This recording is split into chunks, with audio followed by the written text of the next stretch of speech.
আপনারা অনেকেই আছেন অনেকদিন ধরেই ফেসবুকে কাজ করছেন কিন্তু কন্টেন্ট মনিটাইজেশন পাচ্ছেন না। কিন্তু আপনার থেকেও কম কাজ করে কম ফলোয়ার হওয়া সত্ত্বেও অনেকে কিন্তু কন্টেন্ট মনিটাইজেশন পেয়ে গেছে। তো কি কারণে তারা পেয়ে গেছে এবং কিসের জন্য বা কিভাবে এই কন্টেন্ট মনিটাইজেশনটা আসে, আজকের এই ভিডিওতে আপনাদেরকে আমি শেয়ার করতে চাই। দেখুন, আমি আপনাদের একটা কথা বলতে চাই, আপনারা যদি সঠিক শর্ত পালন করে ফেসবুকে কাজ করেন তাহলে অবশ্যই আপনিও কিন্তু কন্টেন্ট মনিটাইজেশন পাবেন। কারণ আমি রিসেন্টলি কিছু জিনিস মেনে কয়েকটা পেজে কাজ করেছি এবং আমি সেখানে কিন্তু কন্টেন্ট মনিটাইজেশন পেয়েছি।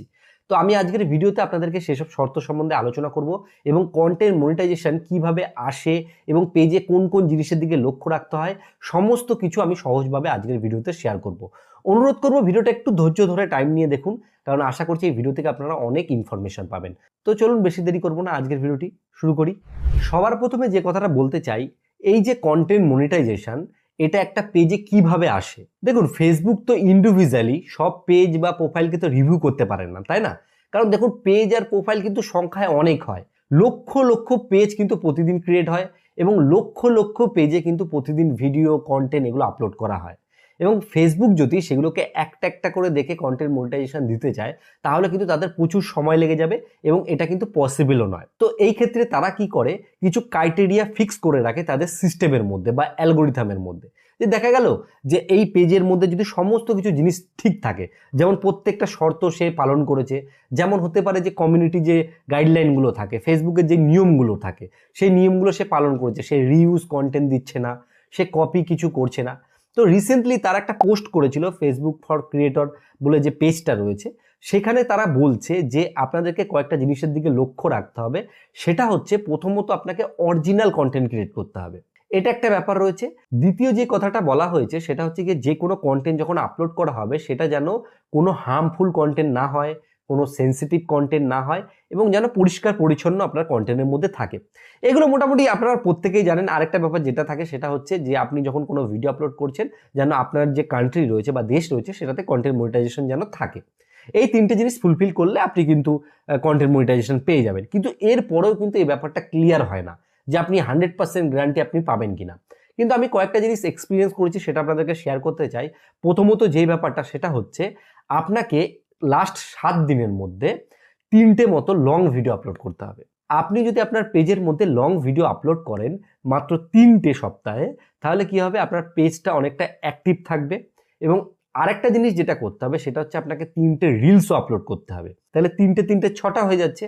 এবং 3 থেকে 4টে আপনাকে ফটো আপলোড করতে হবে। তাহলে আপনাদের হচ্ছে গিয়ে 3 3 6 আর 4-এ আপনার 10 হয়ে যাচ্ছে। এই যে 10টা হলো, তাছাড়া আপনাকে আরেকটু কয়েকটা জিনিস করতে হতে পারে। সেটা হচ্ছে আপনি স্টোরি দিতে পারেন। যখন আপনি এই যে ব্যাপারগুলো রয়েছে সমস্ত জিনিস করছেন, তখন আপনার পেজের যে রিকমেন্ডেশন রয়েছে সেটা অনেকটাই বৃদ্ধি পাবে এবং আপনার যদি কোনো উইকলি চ্যালেঞ্জ থাকে সেটাও কিন্তু ফুলফিল হয়ে যাবে। কারণ ফেসবুকে দেখবেন উইকলি চ্যালেঞ্জে অনেক সময় দেখায় যে 14টা পোস্ট করতে হয়, অনেক সময় নতুন পেজ হলে দেখায় যে 4টে মতো পোস্ট করতে হয়। এবার এইভাবে কিন্তু উইকলি চ্যালেঞ্জটাও বাড়তে থাকে, যত আপনি সেটাকে ফুলফিল করবেন সেটা আরও আপডেট হতে থাকে। তো এখানে পুরো ম্যাটার করছে আপনি আপনার যে পেজটাকে রয়েছে সেটাতে কত পরিমাণে অ্যাক্টিভ রয়েছেন। এরপরে যে জিনিসটা ম্যাটার করছে আমি দেখলাম খেয়াল করে, সেটা হচ্ছে আপনি একটা জিনিস খেয়াল রাখবেন যে আপনার পেজে কোনো ভায়োলেশন আছে কিনা। আপনি সেটিংয়ে গিয়ে দেখে নিতে পারেন। সেটিংয়ে একটা অপশান থাকে যেখানে দেখা যায় যে পেজটাকে আপনি ইনকাম করতে পারবেন কিনা। সেখানে যদি আপনার রাইট দেখায় তাহলে আপনার পেজটা ক্লিন আছে এবং আপনি সেখানে কিন্তু কাজ করতে পারেন এবং কন্টেন্ট মনিটাইজেশন পাওয়ার যে চান্স সেটা অনেকটাই বেড়ে যায়। আরেকটা আমি সেটিংয়ের কথা আপনাদেরকে বলতে চাই, সেটা হচ্ছে গিয়ে আপনি যখন কোনো কিছু পোস্ট করছেন সেটা যেন স্টোরিতে অটোমেটিক পোস্ট হয়ে যায়। একটা সেটিং অপশান থাকে, পোস্টে গিয়ে সেটিংয়ে গেলে আপনি পেয়ে যাবেন। তো সেখান থেকে সেটাকে অ্যাক্টিভ করে নেবেন। এর ক্ষেত্রে কি হয়, একটা কিন্তু আপনি যে কোনো জিনিস পোস্ট করছেন সেটা স্টোরিতে অটোমেটিক চলে যাচ্ছে। তো আপনার যে পোস্টে ভিউজ আসার চান্স অনেক বেড়ে যাচ্ছে এবং আপনার কিন্তু এক্সট্রা একটা পোস্ট টাইপের জিনিস হয়ে যাচ্ছে। তো তখন কি হচ্ছে, অ্যালগোরিথমের চোখে একটা পজিটিভ ইম্প্যাক্ট পড়ছে। যখন দেখা গেল তারা ভাবছে যে কন্টেন্ট মনিটাইজেশন দিতে চায়, তখন তারা কি হয় দেখবেন, একদিনে 1 লক্ষ 2 লক্ষ 3 লক্ষ লোকে কিন্তু কন্টেন্ট মনিটাইজেশন, এক রাতেই বহু লোক কন্টেন্ট মনিটাইজেশন পেয়ে যায়। তখন তারা কি করে, তাদের সিস্টেমের মধ্যে ডিটেক্ট করে যে এত লক্ষ মতো পেজ রয়েছে, তারা সঠিকভাবে কাজ করছে, অরিজিনালে কাজ করছে, তাদেরকে কন্টেন্ট মনিটাইজেশন দিয়ে দেওয়া হোক। একবার যদি আপনি কন্টেন্ট মনিটাইজেশনের সেটআপটা পেয়ে যান, তারপরে আপনি মোটামুটি নিজের মতো করে কাজবাজ করতে পারেন। আশা করছি আপনি যদি অরিজিনাল কন্টেন্ট নিয়ে কাজ করেন তাহলে কিন্তু আপনি অবশ্যই সঠিকভাবে করতে পারবেন। প্রথম দিকে অবশ্যই আপনারা কিন্তু ভিউজের পিছনে দৌড়াবেন না যে প্রচুর ভিউজ পেলেই আমি কন্টেন্ট মনিটাইজেশন পেয়ে যাব। আমি অনেক পেজ এমন দেখেছি বা প্রোফাইল এমন দেখেছি যেখানে ভিউজ সেরকম পরিমাণে নেই কিন্তু তারা কন্টেন্ট মনিটাইজেশন পেয়ে গেছে। আমার যে প্রোফাইলটা রয়েছে সেখানে কিন্তু সেরকম পরিমাণে ভিউজ বা কোনো কিছুই নেই, কিন্তু তারপরও আমি কন্টেন্ট মনিটাইজেশন পেয়ে গেছি আমার প্রোফাইল। তো এটা পুরোপুরি ডিপেন্ড করে আপনার অ্যাক্টিভিটির ওপর, মানে আপনি কতটা পেজে অ্যাক্টিভ রয়েছেন বা প্রোফাইলে অ্যাক্টিভ রয়েছেন, বা আপনি কত পরিমাণে পোস্ট করছেন। তো এইগুলোই হচ্ছে মেন ব্যাপার। এরকম কোনো লজিক নেই যে আপনি এই সেটিংটা করলেই সঙ্গে সঙ্গে কন্টেন্ট মনিটাইজেশন পেয়ে যাবেন।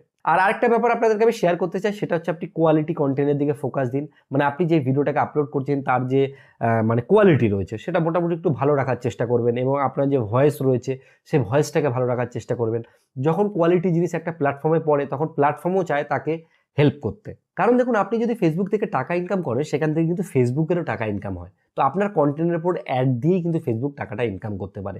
এর জন্য আপনার কন্টেন্টের মধ্যে একটা ভ্যালু যেন ক্রিয়েট হয়, যে অডিয়েন্স আপনার কন্টেন্টটা দেখছে তারা যেন সেখান থেকে একটা ভালো কিছু পায়, এইসব দিকে আপনাকে অবশ্যই নজর রাখতে হবে। আশা করি আপনারা সম্পূর্ণ ব্যাপারটি বুঝতে পেরেছেন। আমি যেই জিনিসগুলো বললাম সেগুলোকে লক্ষ্য রেখে যদি আপনারা কাজ করতে পারেন তাহলে অবশ্যই আপনারাও কিন্তু কন্টেন্ট মনিটাইজেশন পেয়ে যাবেন।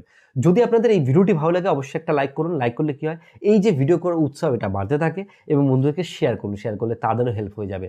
আর ভিডিও শেষে বরাবর যে কথাটা বলি, আপনারা সুস্থ থাকুন, ভালো থাকুন, আলবাগা টিপস চ্যানেলের সাথে সদা সর্বদা জুড়ে থাকুন।